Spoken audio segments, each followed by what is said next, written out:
उत्तर प्रदेश में सदैव नगर पंचायतों और नगर पालिकाओं में समाजवादी पार्टी का सदैव दबदबा रहा है और समाजवादी पार्टी सबसे ज्यादा नगर पंचायत और नगर पालिकाओं को पहले भी जीतती रही है।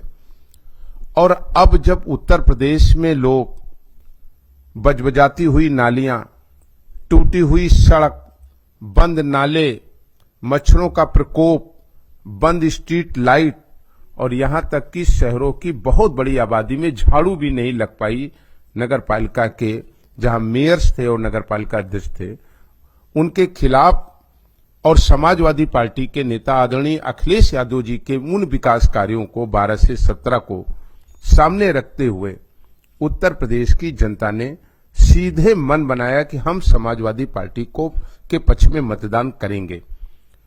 और मतदान केंद्रों पर लगी हुई लाइनें और उनकी आशा केवल समाजवादी पार्टी और आदरणीय अखिलेश यादव जी के प्रति रही है।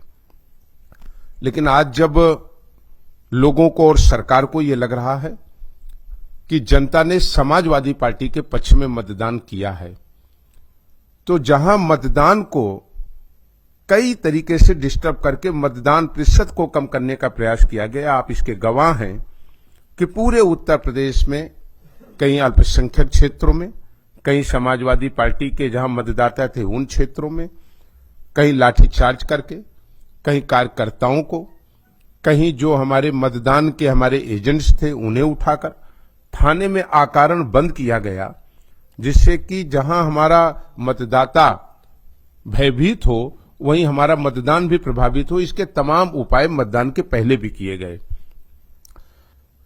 जहां तक हमने माननीय अध्यक्ष जी ने भी आपके सामने रखा कि किस तरीके से उत्पीड़न हुआ।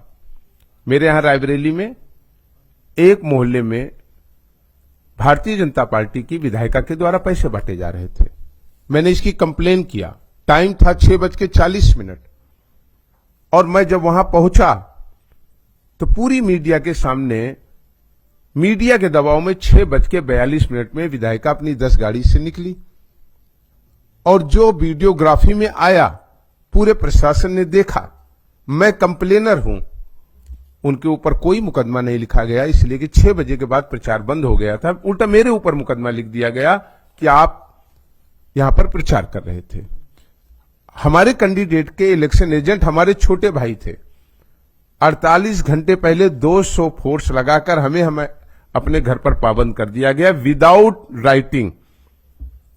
जो एक विधायक के अधिकार हैं और जो हमारा अपना प्रिविलेज है उसको संक्रमित करते हुए विदाउट कोई चिट्ठी नोटिस के हमें रोक दिया गया।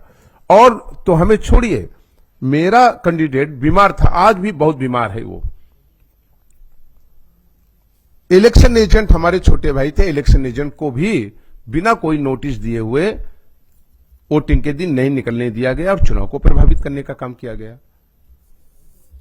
इस तरह के तमाम, जो कन्नौज की घटना, छिबरामऊ नगर पालिका परिषद की बूथ संख्या 47, 48, 49 पर फर्जी मतदान वहां के पुलिस कर्मियों के साथ मिलकर हुआ।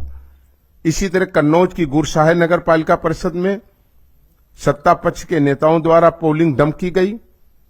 सत्ता पक्ष के लोगों ने सपा कार्यकर्ताओं के साथ मारपीट किया, उन्हें मतदान नहीं करने दिया। कन्नौज की नगर पालिका भोलानाथ धर्मशाला में बूथ पर मतदान करने गए अल्पसंख्यक समाज के मतदाताओं के साथ सत्ता पक्ष के लोगों ने दबंगई और मारपीट की। कन्नौज के वार्ड नंबर 16 के 6 पट्टी में बूथ संख्या 56, 58, 59 पर वहां के माननीय जो भाजपा के सांसद हैं उन्होंने चुनाव प्रभावित किया, लोगों को वोट नहीं डालने दिया, अपने साथियों और कार्यकर्ताओं के साथ मिलकर मतदाताओं से अभद्र व्यवहार किया। आजमगढ़ की नगर पंचायत में भी स्थानीय वहां की पुलिस की मिलीभगत से समाजवादी पार्टी के मतदाताओं को वोट डालने से रोका गया।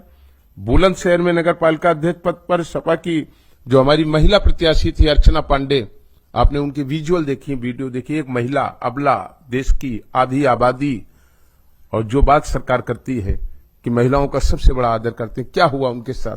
फपक फपक के रोते हुए आपने उनको देखा।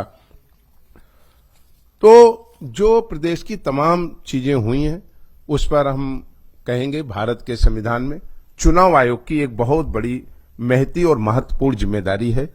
राज्य निर्वाचन आयोग से हम आग्रह, अनुरोध और विनती करेंगे, निष्पक्ष चुनाव की मतगणना हो सके, इलेक्शन एजेंट्स को न रोका जाए, चक्रवार घोषणा करने के बाद भी दूसरे चक्र की मतगणना प्रारंभ की जाए।